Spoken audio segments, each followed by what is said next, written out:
9-foot homemade oak bar. My name is Craig Todd, your host of Minor League News and Brews, talking about everything around the Pirates minor league system and giving you some beer reviews at the end of the show.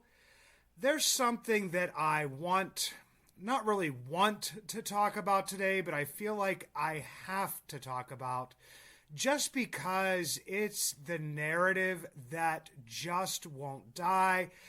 There are certain writers, certain bloggers, certain people on Pittsburgh social media that just keep on bringing this guy's name back up. This is the last time, hopefully, that I will talk about it, but I definitely need to get some of this stuff off my chest just because I feel like that the narrative is very singular and it's focused on one particular player, and it doesn't really encompass everything that went on during this coach's tenure. And even before that, when he was with a few different organizations. If you haven't figured out who I'm talking about just yet, I'm talking about Pirates former minor league hitting coach Jon Nunnally. Jon Nunnally, and I kind of entitle this the saga that is Jon Nunnally, the narrative that just won't go away. Came up, I believe we all addressed what really needed to be addressed back in October, but then was brought back up in an athletic article written by Stephen Nesbitt, really kind of written, I guess, for the people who are angry about everything that's ever gone on with the Pittsburgh Pirates.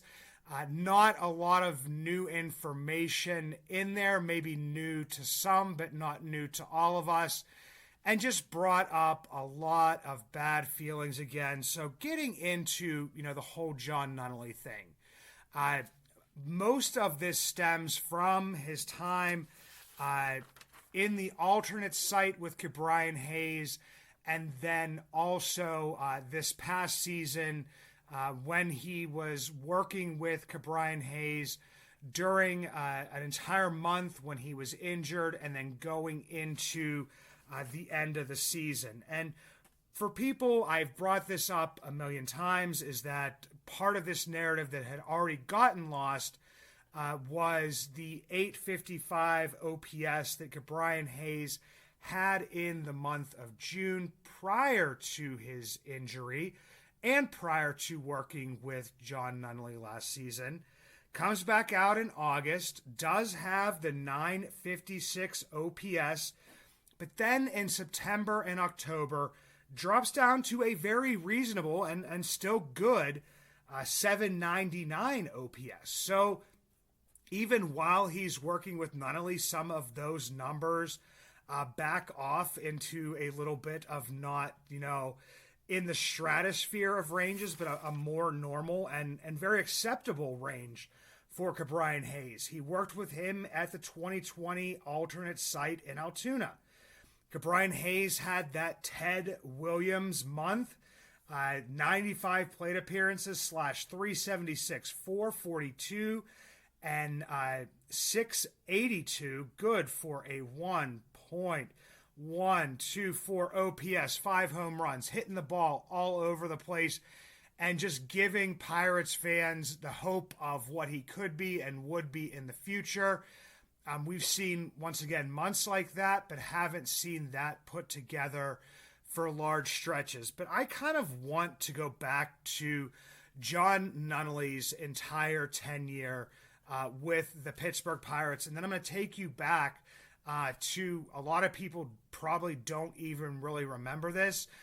They were the Cleveland Indians at the time, now Guardians. He was a major league hitting coach at one point in time. But I'm just going to go back to 2019, his first year with the Pittsburgh Pirates, working with the Altoona Curve for the season in the Eastern League. The Altoona Curve had the third worst OPS. And this is going to be the simplest and easiest way to go over this is, a lot of people use average WRC plus, different stuff like that. For me, within the minors, I usually look at OPS. Are you getting on base? Are you hitting the ball hard? Are you slugging well? Well, the Altoona Curve did not slug well. Like I said, third worst OPS in the Eastern League at 668. On the team, there were some, pretty good players at that point in time. Jared Oliva, who is no longer with the team, didn't get much of a look here, hasn't got much of a look anywhere else, but he had that very good second half of the season. It was his turn the page moment. Ended up going to the Arizona Fall League that year. He had an OPS of 750. O'Neill Cruz, an OPS of 757. Hunter Owen, if anybody remembers Hunter Owen, he was the best hitter on that Curve team with a 935 OPS. Following that 2020 alternate site season for the minor leagues, Jon Nunnally got the promotion to the Indianapolis Indians. For the season in the International League, they had the fifth worst OPS, a 716, where the league average was 743. Some of the top performers on that team, Anthony Alford, we all remember Anthony. He had a 1.013 OPS. Will Craig, the 916 OPS. Bly Madris, a 786, and Christian Bethencourt, an 807. After that time, he went back down to Altoona.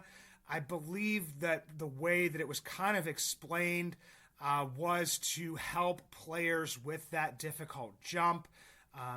I've kind of talked about this, and this isn't just coming from my mouth, it's coming from experts and different stuff, that there are two places where the jump is the highest. The first one is from high A ball to double A, and then the other one is from triple A to the majors, helping, bring some of those young players along to Indianapolis. And it was successful during that season. He had the fourth best OPS, the Altoona Curve did, a 744 OPS, helped by Endy Rodriguez, 1,020. Jack Sawinski, 1,007. Blake Sable, 833. Aaron Shackelford, 813. Jared Triolo, the 795. But one of the players I think that he was kind of put down there to help, Leover Peguero, came up, and with that, he had a 692 OPS. And then, of course, 2023, the year where he helped Ke'Bryan Hayes. The Altoona Curve had the second worst OPS in the Eastern League with a 689. We saw Matt Gorski regress from an 844 to a 733. We saw Matt Frazier take a tiny step forward from the previous season, but a regression from what he had done 2 years prior to that. He had an 848, then a 617, and then a 683. Sung-Shae Chang in 281 plate appearances, a 656 OPS. Henry Davis, the 981. Leover Peguero did do fairly well, but it was almost a tale of two seasons for him. One really good and then kind of falling off, and one being very bad. A 786 OPS.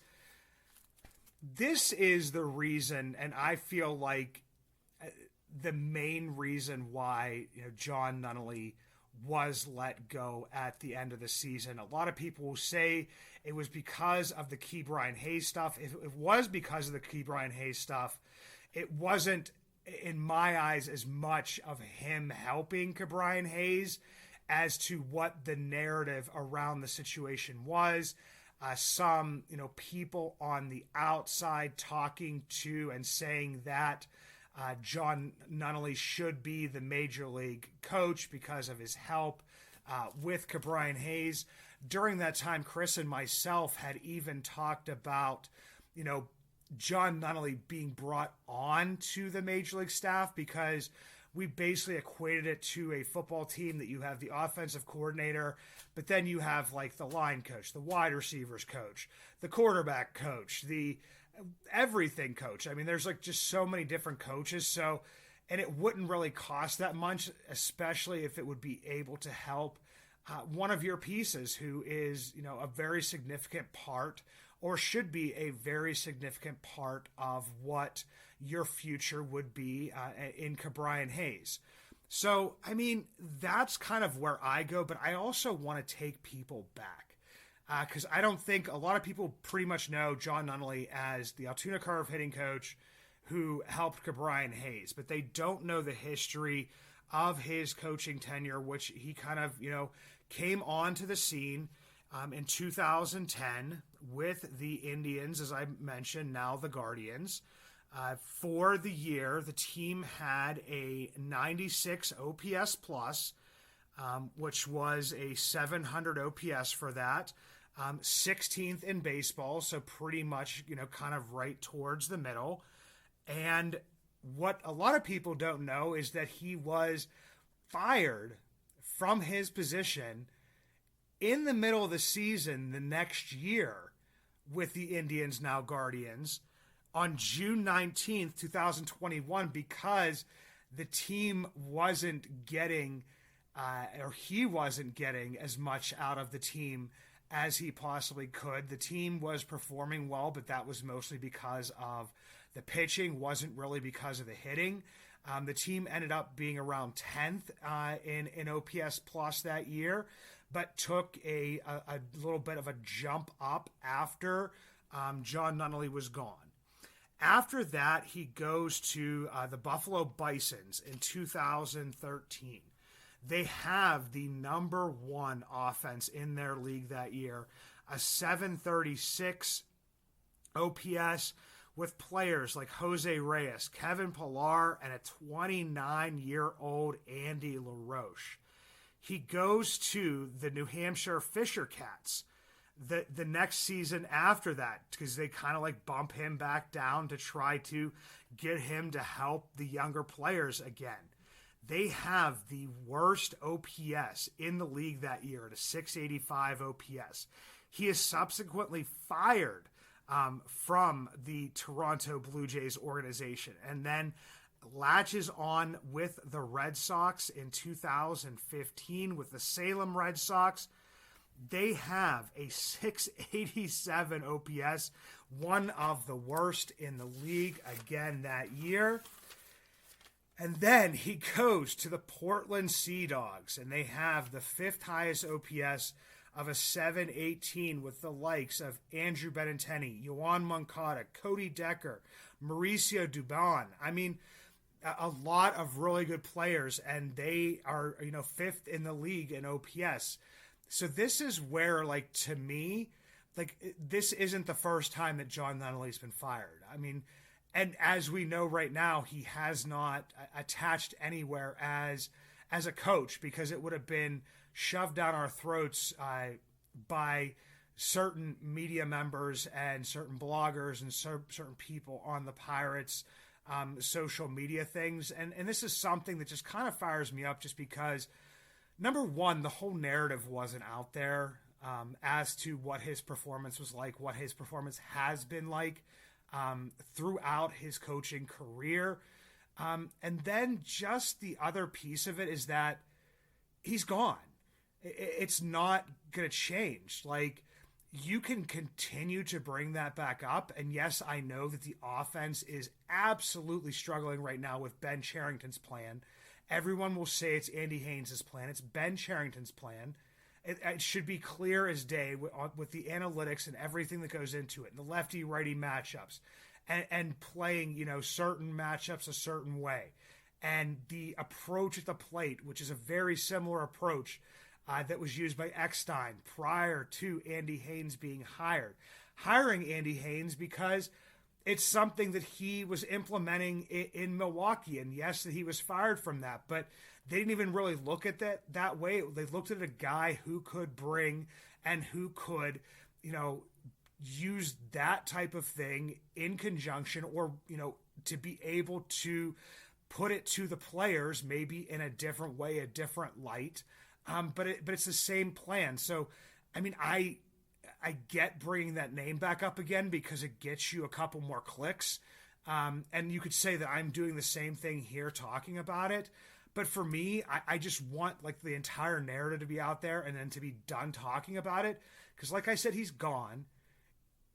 Likely probably not coming back. And wasn't the greatest hitting coach because everyone would say, oh, he's so great with working with younger players. I thought he should have been, promoted and different stuff to the Major League squad after helping Brian Hayes. But to me, the narrative is so much bigger. And honestly, the narrative just needs to go away.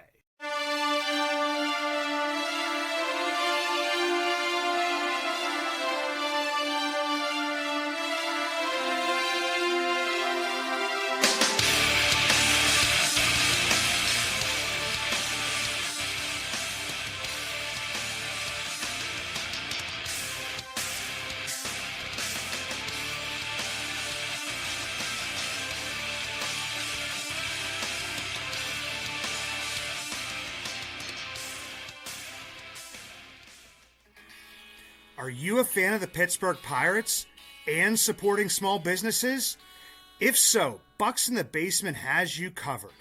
Introducing the Bucs in the Basement Vouch Store with products from places like Split Rock Coffee, coffee with a purpose, established, owned, and operated by disabled veterans, sworn to protect America, or Camp Craft Cocktails, more than cocktails. It's a mission to build longer tables where everyone is welcome. We try and vouch for these products. Bucs in the Basement, proudly brought to you by VOUCH. Visit our Vouch store at bucsinthebasement.com or simply click on the link in the show notes. It's that time again. The top 5 Pirates prospect performers in no particular order.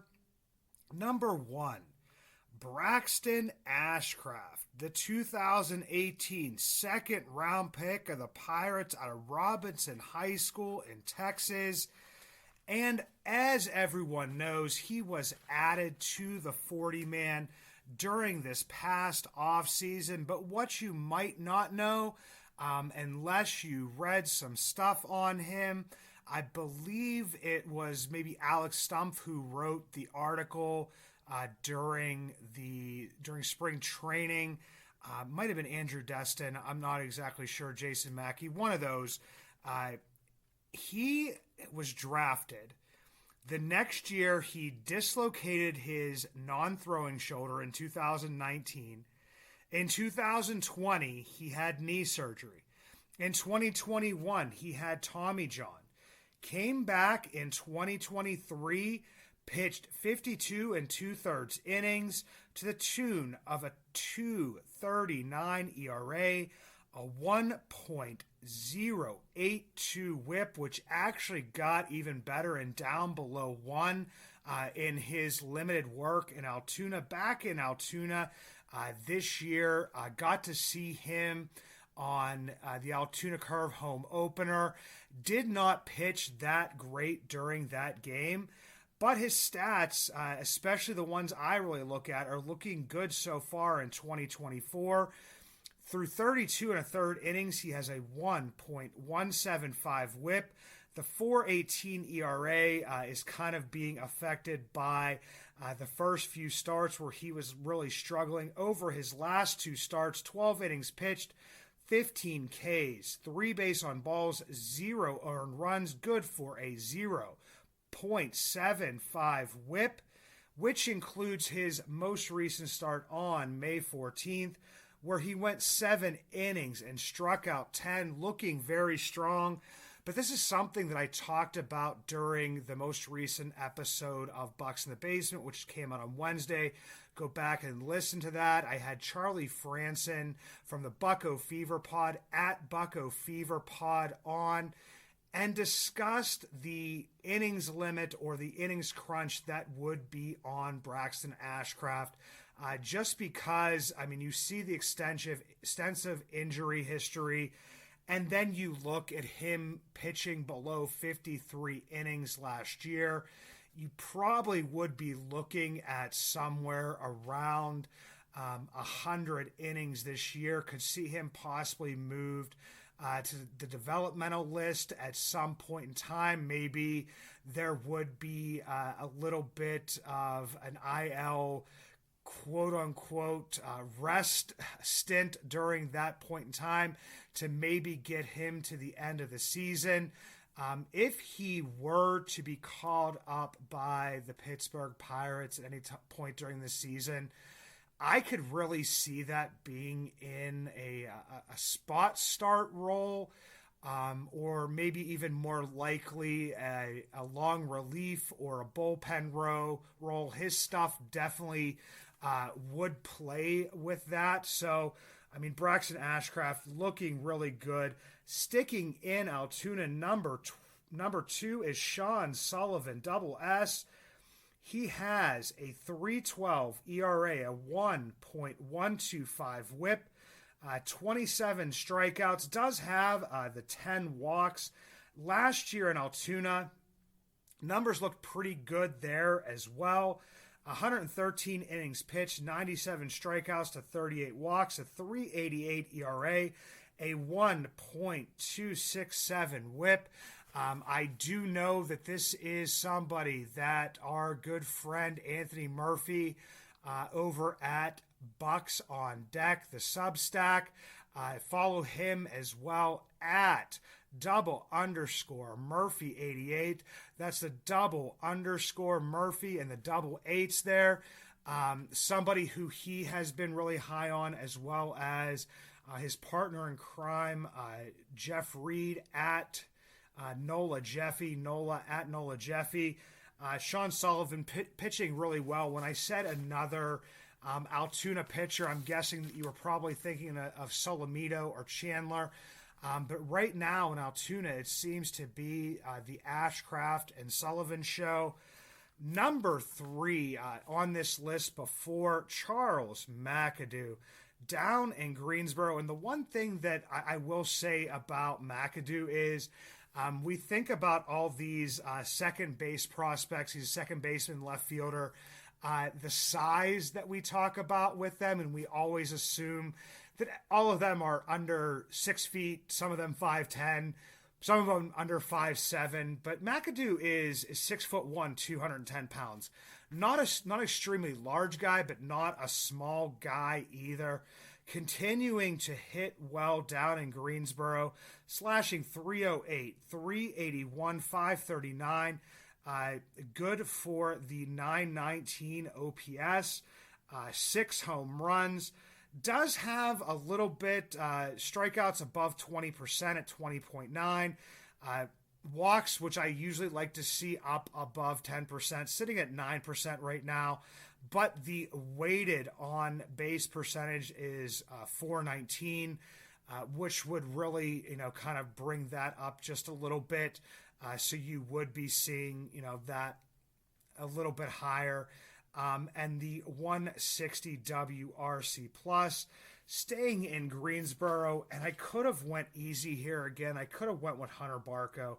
Hunter Barco, during his last start, 5 innings pitched, 1 hit, 3 Ks, 0 walks on the season, a 1.65 ERA across 27 and a third innings, the 0.951 whip. But I'm going Derek Diamond. Derek Diamond, the 6th-round draft pick out of Ole Miss back in 2022.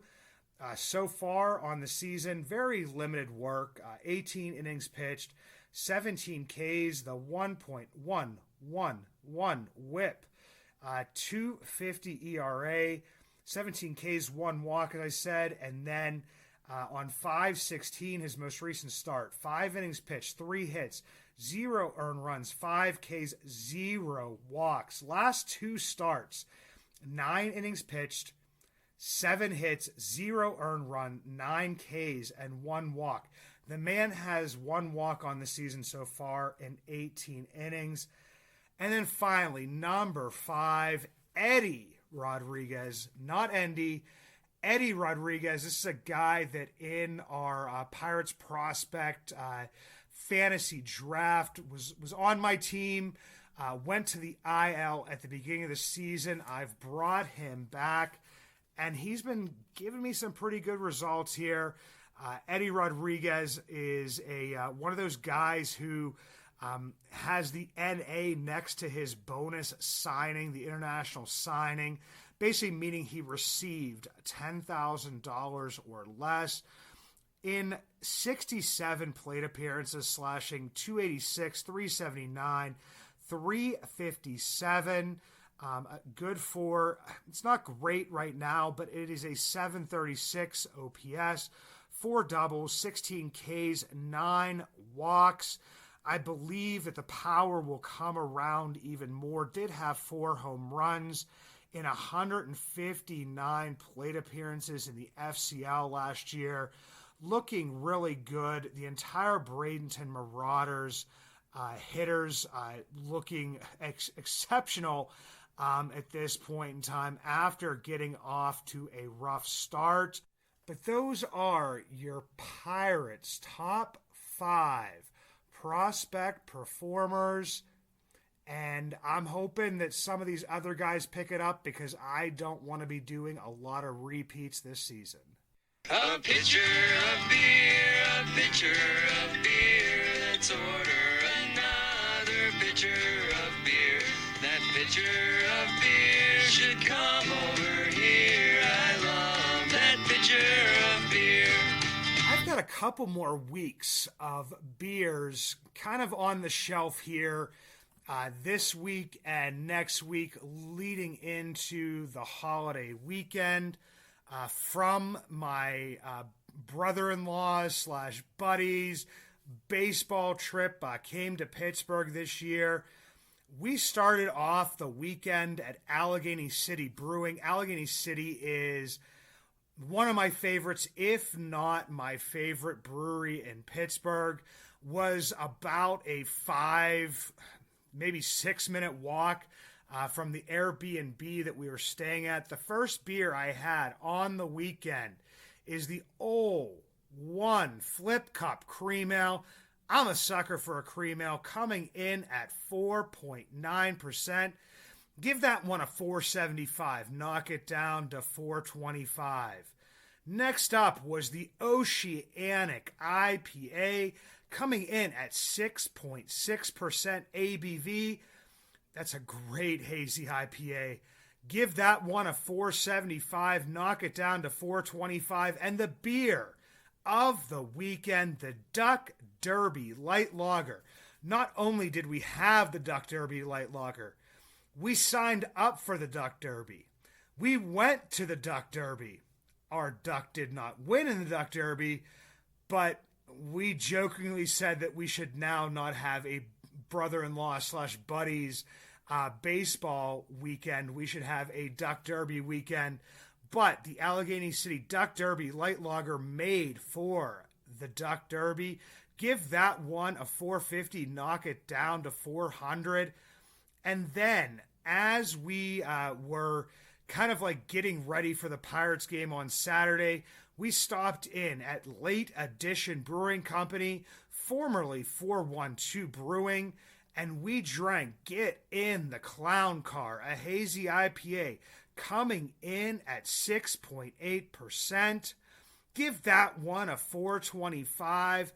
Knock it down to 375. Like I said, I've got 4 more on the shelf for next week.